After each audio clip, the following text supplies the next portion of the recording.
हम सभी जानते हैं कि माननीय सुप्रीम कोर्ट ने जो जम्मू कश्मीर के अंदर 4.5-5 साल पहले फैसला केंद्र की एनडीए सरकार ने लिया धारा 370 हटाने का, आज उसके ऊपर माननीय सुप्रीम कोर्ट का फैसला आया है। अब माननीय जब सुप्रीम कोर्ट का फैसला आ गया तो मैं समझता हूँ कि जो हिदायत उन्होंने दी, जो क्योंकि न्यायपालिका है और देशवासी न्याय की उम्मीद आखिरी में वहीं लगाते हैं, तो अब केंद्र की सरकार को भी जो बातें माननीय सुप्रीम कोर्ट ने कही हैं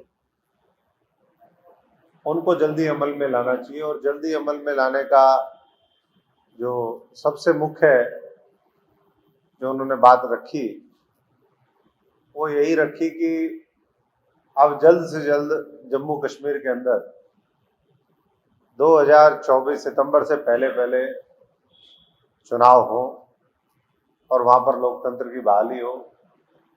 बहुत वहाँ के पूर्व मुख्यमंत्रियों ने, वहाँ अलग अलग पार्टी ने अपने अपने विचार रखे हैं, तो हम तो यही कहेंगे कि जल्दी अब लोकसभा के चुनाव भी हैं और जब एक डेडलाइन आ गई तो तुरंत वहाँ पर हालात और नॉर्मल हो, उसके लिए केंद्र की सरकार को पहल करनी चाहिए ताकि जम्मू कश्मीर में लोगों को उनके अधिकार मिले। जब ये 370 धारा हटाई गई तो बहुत बड़ी बड़ी बातें भारतीय जनता पार्टी के लोगों ने उस समय कही थी कि जा कर के वहाँ पर जमीनें लेंगे, कारोबार करेंगे, वहाँ ब्याह शादियाँ होया करेंगी, हम दुल्हन वहाँ से लेके आया करेंगे। लेकिन 4.5 साल में सवाल ये भी है कि कितने ब्याह हो गए, कितने ब्याह भारतीय जनता पार्टी के लोगों ने करवाए।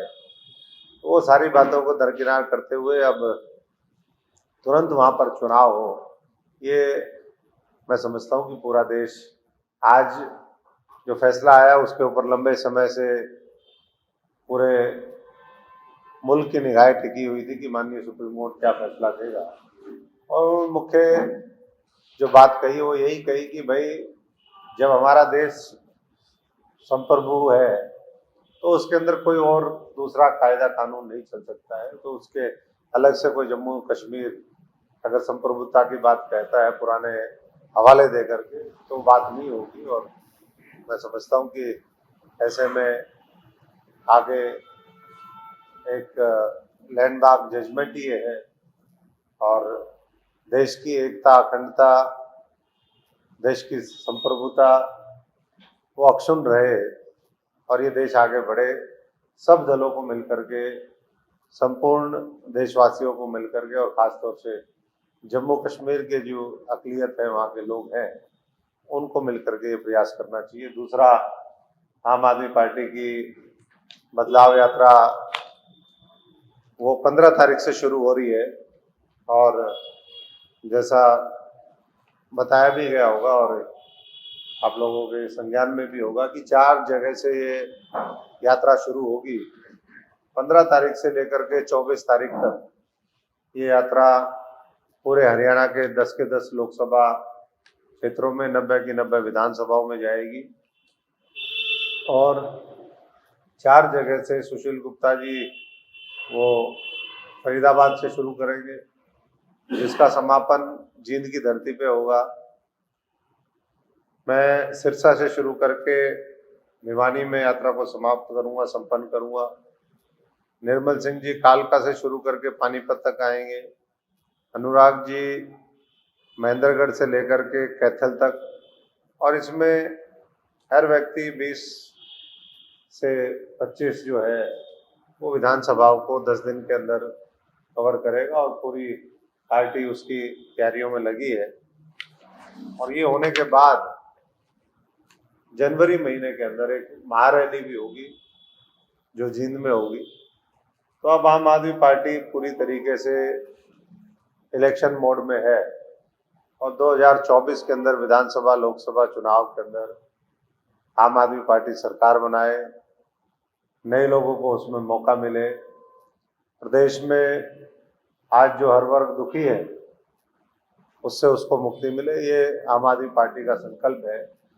और अरविंद केजरीवाल जी के नेतृत्व में मैं समझता हूँ कि हरियाणा के अंदर भी और देश के अंदर ये बदलाव आएगा, उसके लिए हम सब लोग प्रयासरत हैं। साथ साथ हमारे गांव के अंदर सम्मान समारोह भी चल रहे हैं।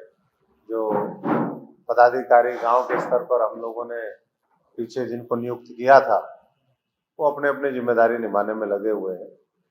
तो ये कुछ बातें थी, बाकी आपके सवाल होंगे उसमें बात रखते हैं। तो जी हर एक पार्टी यात्रा निकाल रही है, क्या आपकी यात्रा से लाभ पार्टी चुनाव करना है? देखिए, यात्रा एक अपनी बात लोगों तक बहुत सघनता के साथ मास कॉन्टैक्ट प्रोग्राम के माध्यम से पहुंचाने का एक जरिया है। लगातार हम तो अपने जमीनी स्तर पर काम कर रहे हैं, गांव गांव में जा रहे हैं, हर वार्ड में है। पीछे कई कैंपेन हमने चलाए, बिजली आंदोलन चलाया, उसके माध्यम से लोगों के बीच में गए, परिवार जोड़ो अभियान चलाया, इसके साथ साथ सदस्यता अभियान चले। और जो मुद्दे हैं जनता के, जिससे जनता परेशान है, जिस तरीके से भ्रष्टाचार है तमाम और दूसरे है, उसके खिलाफ भी आम आदमी पार्टी मजबूती से लड़ती है। तो यात्रा से जब हजारों गांव से 90 के 90 विधानसभाओं से होते हुए जब यात्रा गुजरेगी और नए लोगों को जब जोड़ेंगे हम उस यात्रा के माध्यम से, उसका पूरा एक फॉर्मेट पार्टी ने डिजाइन किया है। तो मैं समझता हूँ कि उससे फायदा तो निश्चित तौर पर होगा। और ये केवल यात्रा तक सीमित नहीं, अभी तो और प्रोग्राम चलते रहेंगे। ये यात्रा है, इसके बाद अभी मैंने बताया कि जनवरी में महारैली भी है और विधानसभा लोकसभा चुनाव वैसे तो सरकार कह रही है हम एक साथ भी करवाने के लिए तैयार है, और एक साथ अगर होते हैं तो बहुत बढ़िया बात है, हम तो उसके लिए भी तैयार हैं। और अलग से करेंगे तो और समय मिलेगा और मजबूती से लड़ाई लड़ेंगे। तो आम आदमी पार्टी इंडिया गठबंधन की लोकसभा चुनाव लड़ेगी अलग से? गठबंधन का काम पार्टियों के जो शीर्ष नेतृत्व है वो करने में लगा हुआ है, लेकिन आम आदमी पार्टी का जहां तक सवाल है, आम आदमी पार्टी जमीनी स्तर पर अपनी पूरी तैयारी कर रही है। पूरे हरियाणा में हम अपनी तैयारियों में लगे हुए हैं और 3-4 राज्यों के जो चुनाव के नतीजे भी वैसे तो 5 राज्यों के आए हैं, पर इसने एक स्पष्ट कर दिया है कि अगर वोटों का विभाजन होगा तो उसका फायदा भारतीय जनता पार्टी को होगा, और वोटों का विभाजन नहीं होगा तो सब लोग मिलकर के भारतीय जनता पार्टी को सत्ता से हटा सकते। तो अगर आप